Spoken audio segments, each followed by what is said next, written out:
आगामी विधानसभा निवडणूक अगदी काही महिन्यांवर येऊन ठेपली असताना महायुतीमधील प्रमुख 3 घटक पक्षाव्यतिरिक्त असलेल्या मित्र पक्षांनी आता जागा वाटपात चांगल्या जागा मिळाव्यात म्हणून आग्रह धरलाय। महायुतीचा मित्र पक्ष असलेल्या रिपब्लिकन पार्टी ऑफ इंडियाच्या आठवले गटाने महायुतीचं टेन्शन वाढवलंय।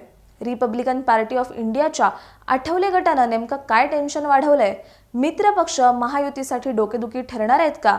या संदर्भात आपण या व्हिडिओच्या माध्यमातून जाणून घेणार आहोत। नमस्कार, मी Ruchita Ghosalkar for the people news मध्ये आपलं स्वागत। व्हिडिओला सुरुवात करण्यापूर्वी फॉर द पीपल न्यूजला सबस्क्राइब करा, लाईक व फॉलो जरूर करा। आगामी विधानसभा निवडणुकीत जागा वाटपाबाबत महायुतीमध्ये चर्चा सुरू आहेत। महायुतीत मुख्य घटक पक्ष 3 असून तेच विधानसभेला जास्तीत जास्त जागा लढणार आहेत। यामुळे महायुतीतला मित्र पक्ष असलेल्या Republican party of India Athawale गटानं यावर नाराजी व्यक्त केली आहे। लोकसभेला आम्ही जुळवून घेतलं, परंतु विधानसभेला आम्हाला 12 ते 15 जागा सोडण्यात याव्या अशी मागणी Republican party of India Athawale गटानं केली आहे। आमची मागणी पूर्ण न झाल्यास आंबेडकरी जनतेत रोष वाढेल असे सांगत केंद्रीय मंत्री रामदास आठवले यांनी महायुतीचं टेन्शन वाढवलंय।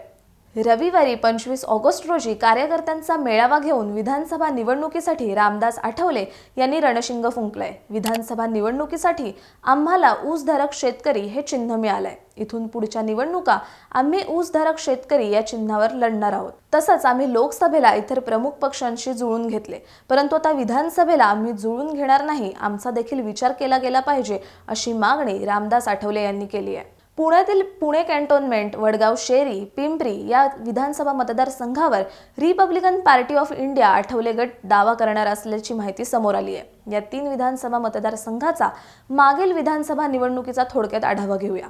पुणे कॅन्टोन्मेंट विधानसभा मतदारसंघात 2019च्या विधानसभा निवडणुकीत भाजपच्या सुनील कांबळे यांनी काँग्रेसच्या रमेश बागवे यांचा 5012 मतांनी पराभव केला होता।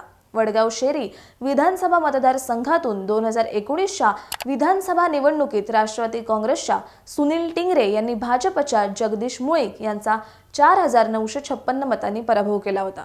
तर पिंपरी विधानसभा मतदारसंघात 2019च्या निवडणुकीत राष्ट्रवादी काँग्रेसच्या अण्णा बनसोडे यांनी शिवसेनेच्या गौतम चाबुकस्वार यांचा 19808 मतांनी पराभव केला होता। मागील विधानसभेचा इतिहास बघता या 3 विधानसभा मतदारसंघात महायुतीचे आमदार आहेत।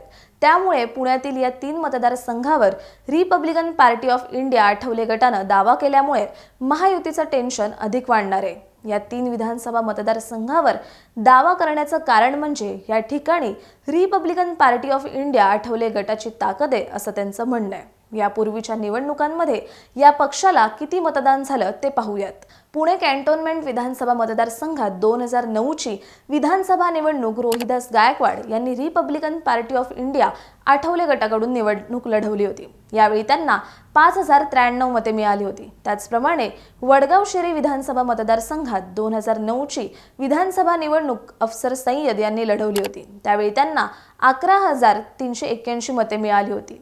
तर 2014 मध्ये वडगाव शेरी विधानसभा मतदारसंघातून सिद्धार्थ धेंडे यांनी निवडणूक लढवली होती। त्यावेळी त्यांना 9247 मतं मिळाली होती। तर पिंपरी विधानसभा मतदारसंघातून 2019ची निवडणूक लढवलेल्या चंद्रकांता सोनकांबळे यांना 11146 मतं मिळाली होती। तर 2014च्या विधानसभा निवडणुकीत चंद्रकांता सोनकांबळे यांना 47288 मतं मिळाली होती। महायुतीच्या बेसिक फॉर्म्युलानुसार जिथे ज्याचा आमदार आहे ती जागा त्या पक्षाला कायम राहणार आहे। असं असलं तरी वडगाव शेरी विधानसभा मतदारसंघावर भाजपने देखील दावा केलाय।